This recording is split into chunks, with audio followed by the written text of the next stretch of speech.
1950 தமிழ்நாட்டில் இருந்த மாநில அளவில் இருக்கின்ற இடஒதுக்கீடு நீதிமன்றத்தில் ரத்து பண்ணிட்டாங்க. அதன் பிறகுதான் தந்தை பெரியார் போன்றவர்கள் வந்து போராட்டம் பண்ணினா அதன் பிறகு அரசியல் சாசன முதல் சட்ட திருத்தம் கான்ஸ்டிடியூஷன்ல முதல் அமெண்ட்மெண்ட் கொண்டு வந்தது. இது வரலாறு. இதுக்கப்புறம் நிறைய நடந்தது. அதெல்லாம் பேசணும்னா நிறைய நேரம் ஆகும். அதில் பேசலாம். அதுக்கு தெரியும், உங்களுக்கு சில நிறைய பேருக்கு தெரியும். அதில் அதன் பிறகு தொடர்ச்சியாக தான் தமிழ்நாட்டில் இடஒதுக்கீடு கொஞ்சம் கொஞ்சமாக வந்து 41 இருந்து அப்புறம் 50 விழுக்காடு வந்து அதுக்கப்புறம் 68 விழுக்காடு வந்து அப்புறம் 69 விழுக்காடு. 69 விழுக்காடு தமிழ்நாட்டில் மட்டும்தான் இருக்கு. இந்தியாவில் வேற எந்த மாநிலத்திலும் கிடையாது. மற்ற மாநிலங்கள்லாம் வெறும் 50 விழுக்காடு தான் இருக்கு.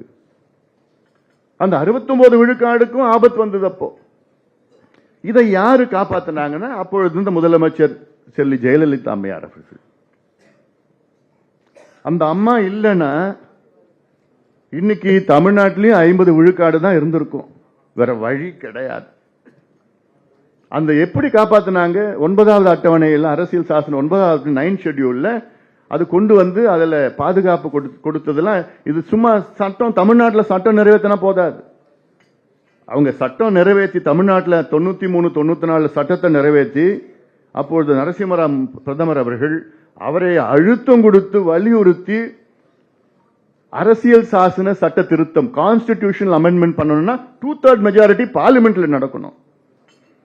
அப்படி 2/3 மெஜாரிட்டி நினைச்சு பாருங்க. தமிழ்நாட்டு பிரச்சனை இது. ஆனா நம்ம நாடாளுமன்றத்தில் 2/3 மெஜாரிட்டி வைத்து தமிழ்நாட்டினுடைய சட்டத்தை 9வது அட்டவணையில பாதுகாப்பு கொடுத்தது அப்பொழுது முதலமைச்சர் செல்வி ஜெயலலிதா அவர். எவ்வளவு பெரிய ஒரு காரியம் பண்ணியிருக்கிறாங்க. ஆனா இது நம்ம யாரும் பேசுறது இல்லை. ஏன்னா அதுக்கு முன்பு வந்த மண்டல் குழு பரிந்துரை, அதுக்கப்புறம் இந்திராசாணி வழக்கு 1992 இந்திராசாணி வழக்கு போட்டு அந்த வழக்குல வந்து அப்போ இதுக்கு முன்பு நடந்தது Balaji versus state of Karnataka 1962 உச்சநீதிமன்றம் தீர்ப்பு ஒன்று இருக்கு. அதுல என்னன்னா 50 விழுக்காட்டிற்கு மேல் யாருமே இடஒதுக்கீடு கொடுக்க கூடாதுன்னு 1962 உச்சநீதிமன்றம் சொல்லிட்டாங்க. அதன் பிறகு எத்தனையோ தீர்ப்புகள் வந்து இந்திராசாணி வழக்கு வந்தது. அப்போ 13 ஜட்ஜ் 13 ஜட்ஜ் இந்திராசாணி வழக்குல அவங்களும் அதை நிலைநாட்டிட்டாங்க. 50 விழுக்காடுக்கு மேல போகக்கூடாது. அப்ப தமிழ்நாட்டுக்கு அப்போ 93 ஒரு வழக்கு போட்டாங்க. தமிழ்நாட்டில் 69 விழுக்காடு இடஒதுக்கீடு இருக்கக்கூடாதுன்னு வழக்கு போட்டாங்க. அந்த வழக்கு அதற்கு ஏற்ப தான் இந்த சட்டத்தை ஜெயலலிதா அவர்கள் கொண்டு வந்தார்கள். அதன் பிறகு 2010 உச்சநீதிமன்றம் தலைமை நீதிபதி கபாடியான்னு நினைக்கிறார். அவர் என்ன பண்ணிட்டாரு? இந்த வழக்கை எடுத்துக்கிட்டு அவர் சொன்னாரு, எனக்கு 9வது அட்டவணையில் இருந்தாலும் எனக்கு கவலை இல்லை, நான் இது எடுத்து நான் கொண்டு வருவேன், இது வந்து ஒரு வழக்கை எடுத்துப்பேன்னு சொல்லி எடுத்துக்கிட்டார். எடுத்துக்கிட்டு அப்புறம் என்ன பண்ணாங்க? 2010 ஒரு தீர்ப்பு கொடுத்தார். அவர் கப்பாடியா தீர்ப்பு கொடுத்தார். அந்த தீர்ப்பில் என்ன சொன்னாரு?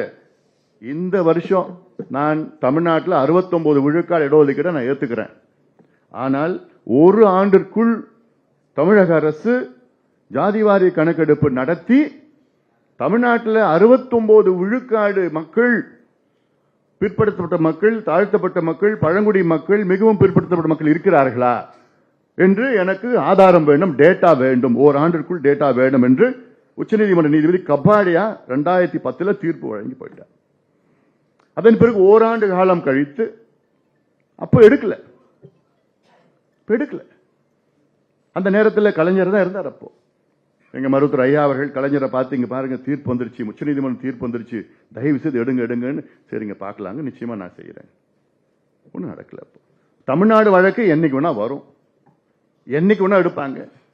எடுத்த உச்சநீதிமன்றம் என்ன கேட்க போறாங்க? முதல்ல எடுத்திருக்கியா கணக்கெடுப்பு? உனக்கால் நியாயப்படுத்த முடியுமா?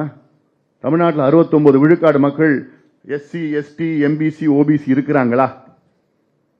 என்ன பண்ணுவார் ஸ்டாலின்? என்ன பேச போறாரு? என்ன சொல்லுவாரு? இல்லைன்னு தான் சொல்ல போறாரு. அப்ப உச்சநீதிமன்றம் என்ன தீர்ப்பு கொடுப்பாங்க? 69 விழுக்காடை நான் குவாஷ் பண்றேன், தள்ளுபடி செய்யறேன், தமிழ்நாட்டில் 50 விழுக்காடு தான் என்று ஒரு தீர்ப்பு கொடுத்தாங்கன்னா என்ன நடக்கும் தமிழ்நாட்டில்?